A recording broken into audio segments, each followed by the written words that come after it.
This is what the Ebola virus looks like. Once it enters the human body, it attaches to the surface of cells. It then invades them, replicates, and finally causes the cell to disintegrate. That's how it spreads to other cells. As it travels through the body, organs like the liver, kidneys, and brain begin failing. The final stage is when the virus invades the bloodstream. It causes abnormal clotting and bleeding at the same time, and that's why victims bleed profusely. The body goes into shock, and the victim dies. Well, from the internal aspect, let's move now to the wider impact of the virus.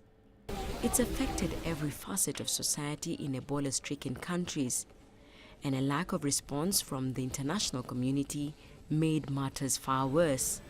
I think actually the measures to control Ebola include quality clinical care, but there also needs to be an important work that happens in the community, and that is, number one, to identify the people who are sick, ensure they get to treatment centers so that they're not being cared for at home, so that they do not spread the disease to their family members and their loved ones. And the other work that has to happen in communities is to do this contact tracing, to find out who else was in contact with the person who was sick and follow them for 21 days to make sure that if they start to show signs of Ebola, they go as quickly as possible into a treatment center, because the sooner you go into the treatment center, much better chances of survival. But the international community has been mobilizing against the virus.